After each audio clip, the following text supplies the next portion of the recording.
Ladies and gentlemen, guys and girls, my name is Raven and welcome back to my channel. Now, once again, last night we had a Warriors Den live stream, and today I'm going to recap the entire thing for you, but we have some details. First of all, on what the new season is going to be called. Season 5 is going to be called Age of Wolves, and it will be starting on the 15th of February. Now, they showed off this absolutely fucking amazingly crisp trailer for the Age of Wolves, okay? And I'm going to be playing this thing because everyone needs to see it. It's goddamn gorgeous. So I'm going to roll that thing, and then I shall be back, and we have a whole lot to talk about. So, I shall see you guys very, very soon.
Tell me, friends, how goddamn fucking cool was that? The black, the gold, all the heroes there, Apollyon in the middle. It looks goddamn amazing. They really outdid themselves when it came to this trailer. So now let's go over some of the things we're going to be talking about in this video. Of course, everyone knows Season 5 will be focusing on, brand new content, reworking older heroes, balance, and of course, dedicated servers. But there are some other things that we need to talk about that's coming in Season 5. Such as things like the fact there'll be no new gear rarities, but of course, they'll be introducing this brand new system called gear refinement. The fact you can now spend salvage to buy XP boost, I'll get into that in a minute. The fact they're going to have a narrative based, trial for brand new players, and of course, all the players can go through this thing as well, which sounds really goddamn cool. And then they're going to have the arena training mode, which looks quite fucking amazing, and Daubany's in it. I know for a fact everyone's going to be going nuts with the Daubany memes.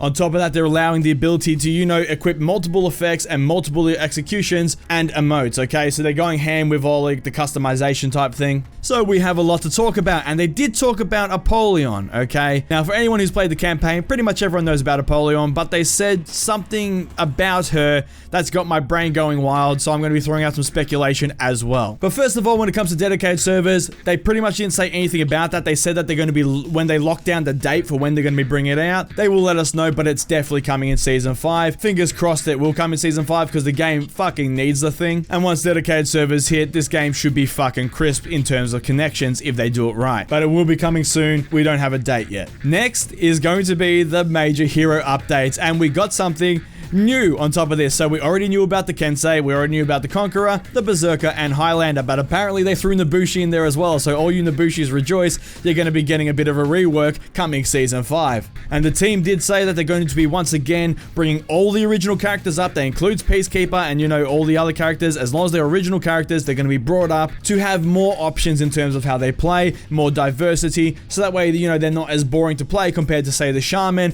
or the Aramusha and so on and so forth. But here is something that is a little bit different, and I'm not sure if this was a mess up in how they said stuff or if this is how they're going to go about it. Now, when it comes to the hero reworks, they said that the Kensei and Conqueror got updated movesets, okay, and new animations, and we will be talking about those two in a second. Now, the reason why I say something's a little bit weird is because they said that the Kensei and Conqueror will be getting updated movesets and new animations, but they said that the Berserker, Nobushi, and Highlander will just be getting major balancing updates. So to me, that sounds like that they're just going to be getting, it's like balancing. They're going to be balancing them in a big way. That doesn't really say that they're going to be reworking them to me. But when they say that the Kensei and Conqueror getting, you know, updated movesets, to me, that's a fucking rework. But in the past, they said that all of these heroes are getting reworks. They said they're reworking all of them, not just balancing them big time. So once again, I'm not too sure if that was just, you know, a miscommunication thing there, or if it's true. Only the Kensei and Conqueror are getting reworked, and of course the Berserker, Nobushi, and Highlander are just getting, you know, big balance changes. We will have to wait and see. They said that, you know, next week they're going to be going very in-depth with this stuff,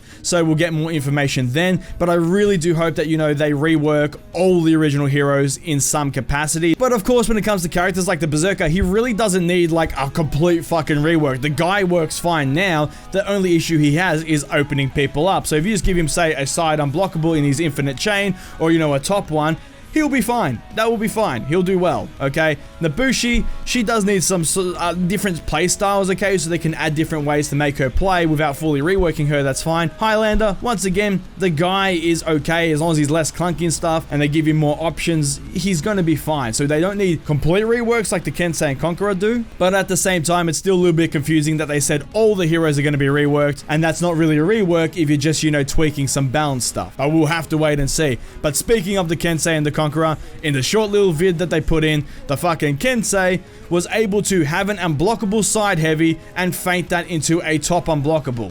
It was fucking crazy. He literally had like a soft feint unblockable thing that kept going. That thing is insane. If the rest of Kensei's changes are sort of like that, it's going to make him insanely good in terms of, you know, feinting unblockables into other stuff and soft feinting and whatever other bullshit they're going to give him. He's going to be fucking great. And we'll have to see more about the Conqueror because he looked pretty much sort of the same. He had his superior block back. Now, they said they got rid of that because it wasn't going to be a thing when he got reworked. But apparently in this little trailer thing they showed, he still had his superior block. So maybe they gave it back to him even after he gets reworked. But they did say he's getting an updated moveset and they said he's getting brand new animations. So I'm assuming he's going to be completely different to how he is now. Because by the looks of it, the Kensei is pretty goddamn different to how he works now. But it's looking really good. I just hope they go complete ham on all the reworks when it comes to the original cast to just make them really awesome. I don't want them to half-ass this shit, you know what I mean? So I'm really looking forward to getting my hands on these characters, especially Nobushi, Highlander, and Berserker. I really want to try those guys once they have their new, you know, kits or whatever the hell they're doing with them. So next up, we're going to be talking about the XP boost that you can, you know, buy, essentially. Now, these things are kind of insignificant. The boost is not that much, okay? Apparently, it's only like 250 XP per boost, and this thing's going to be pretty damn expensive over a course of, you know, time. So essentially the way this works is the boost can only be brought with salvage. The thing is match based, okay? So one boost lasts for one match. Now if you're in matchmaking, okay, and you end up leaving, it's not going to, you know, consume the boost, okay? You actually have to play the match to, you know, use the boost. But at the same time, if you're midway through a match and you're losing and you say, I want to save the boost, and you try and rage quit out or whatever, it's not going to work. Once you're actually playing the match, your boost is used up, okay? And then you'll get the XP after the match. But if you're like, you know, you're starting to get into the match and, you know, you disconnect out or something, it's fine. Now, another cool thing about the boost is that it works for all your teammates, okay? So, you know, if you have a boost, it's going to give the XP to everyone on your team. And it stacks with other people on your team, okay? So, you know, if you have the boost, that's fine. If someone else has champion status,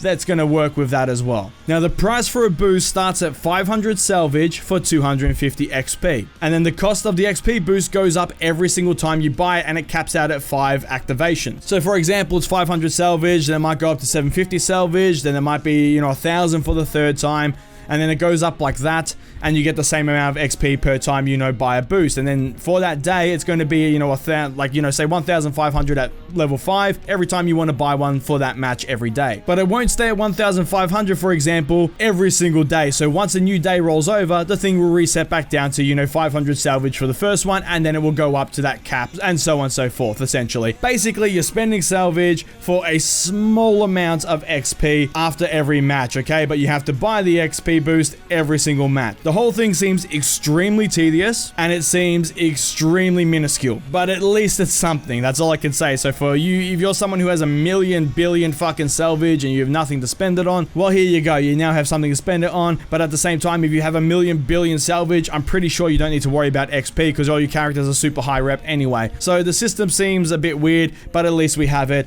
whatever, I'm not going to complain. Now, the next thing we're going to be talking about is refined gear. And once again, it's another system that is extremely, weird, but at the same time, extremely minuscule in what it actually does, but it's going to be a thing from now on. Now, the way this is going to work is you're going to have lootable legendary gear, and some of that will be refinable. And of course, the lootable refinable gear is going to be acquired from Rep 9 onwards. Now, you can only refine max legendary gear, so you need to keep that in mind as well. And when you refine the gear, it provides a very, very small, I'm talking bee's dick worth of improvements to that piece of gear. And it also costs a whole bunch of salvage and steel. Now, the demonstration they showed was some salvage, and of course it was 1,000 steel just to upgrade this piece of gear by a bee's dick margin. It really wasn't worth it, okay? And I don't know if you can just keep refining it until you have maxed out stats. They didn't really go into that. But yeah, once again, it's another system that is, it's kind of forgettable, but at least it's a thing, I suppose. I think they're just adding this and the XP boost as a way for people who have a shit ton of resources to at least spend it on something, but it's not going to really give them an edge over everyone else because, like I said, it's a small amount that doesn't really matter when you look at it as it is. Now, next up, the reputation level cap has gone from 40 up to 50, and of course, they got brand new outfits for that sort of thing.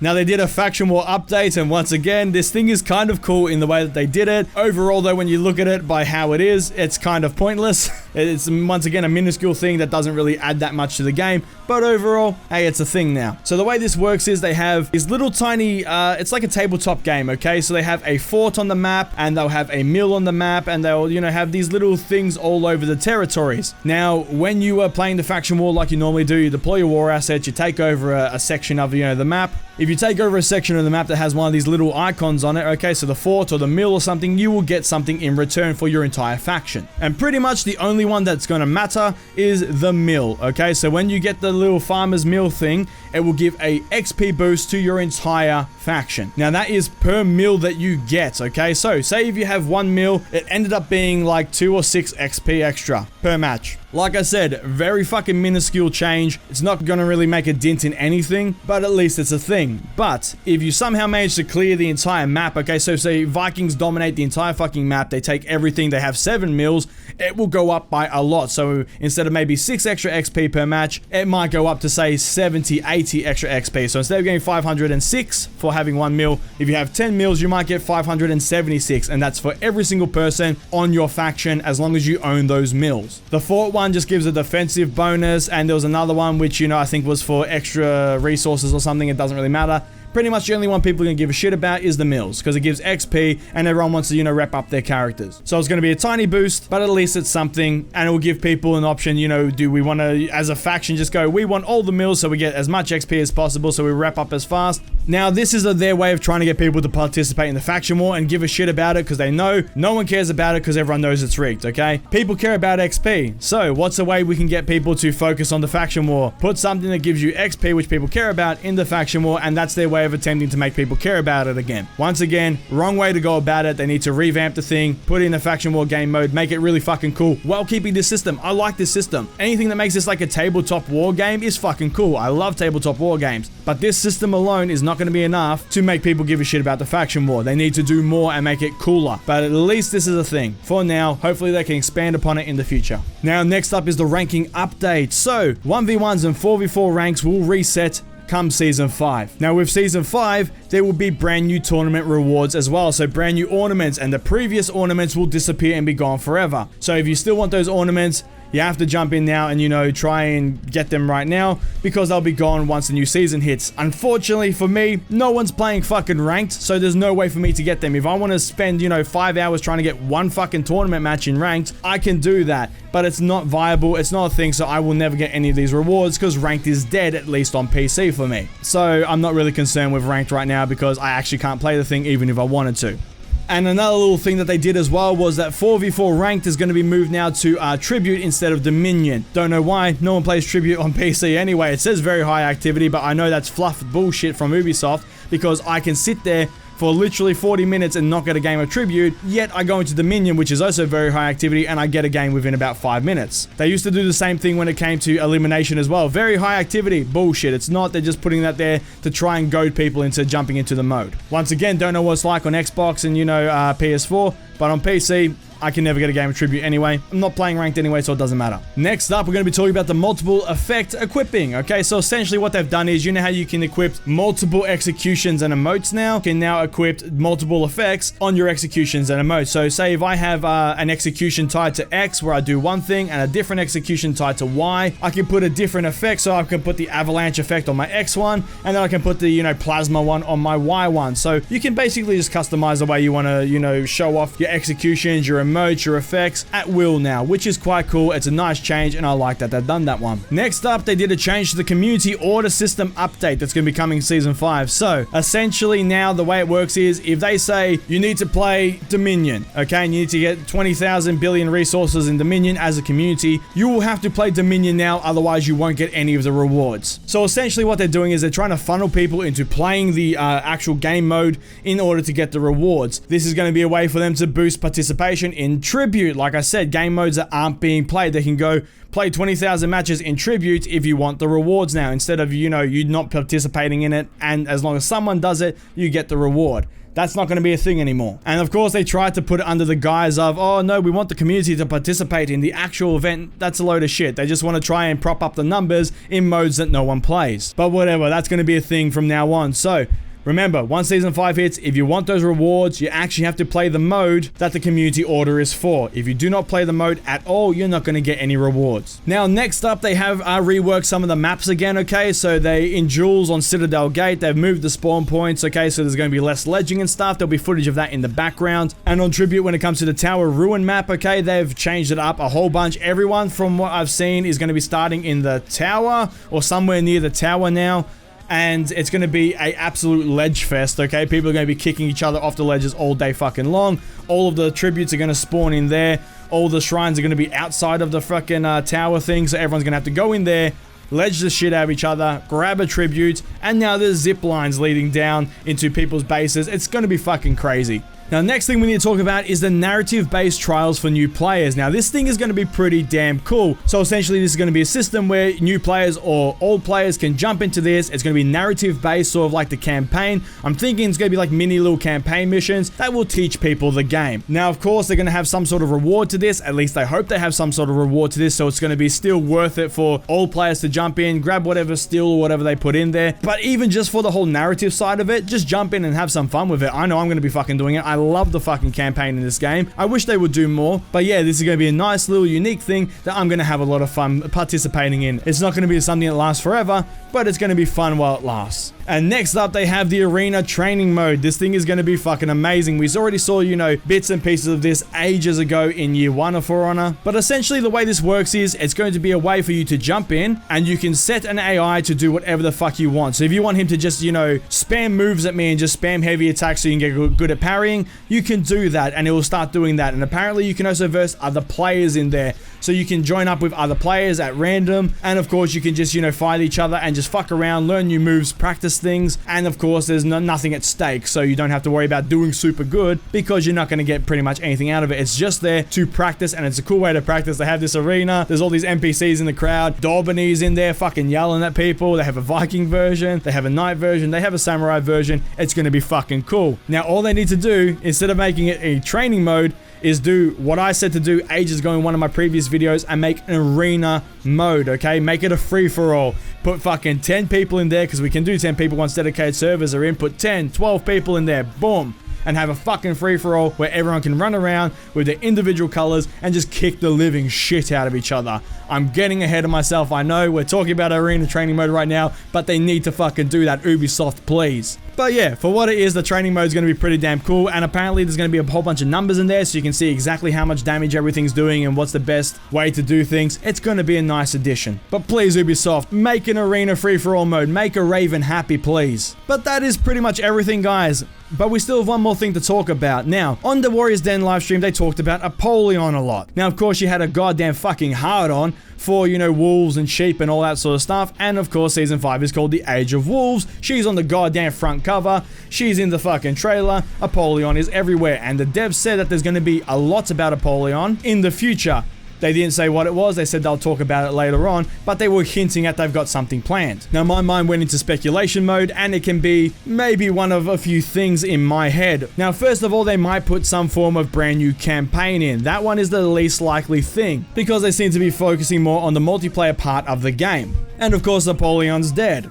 But the way that they were talking about, they might be bringing her in some capacity. And a really cool way to do that, or maybe a way to, put someone in who's taken up her armor or something, is to do it in the campaign function. Put some new campaign stuff in, because people love the campaign mode. Yes, it's a one and done thing, but it's still really fucking cool. It adds life to the game, adds lore to the game, gets people interested. Maybe a possibility. I'm just throwing this stuff out there right now. Number 2, they could be doing Apollyon style armor for people. There could be a brand new game mode that they're bringing out that, has to do with Apollyon and wolves and shit. It could be one of 3 things. New campaign stuff. It could be a brand new game mode. It could be brand new armor, maybe executions based around Apollyon style stuff. I don't know, but I'm really fucking intrigued, and they were hinting at something when it comes to Apollyon, and they seem to be really fucking smug happy with themselves when they were talking about it, so I'm assuming it's going to be something really goddamn cool. I could be putting way too much stock into this, but just by judging by their faces and the way Pope was being real fucking smug about it and being real coy, he seems extremely happy about whatever they're talking about, so I'm assuming it's going to be something cool. Otherwise, why would they be so happy about this thing? But out of the 3, I'm leaning more towards maybe a brand new game mode. That's the one that would seem more realistic because, it focuses more on the PvP side of things. But at this point, we're going to have to wait and see.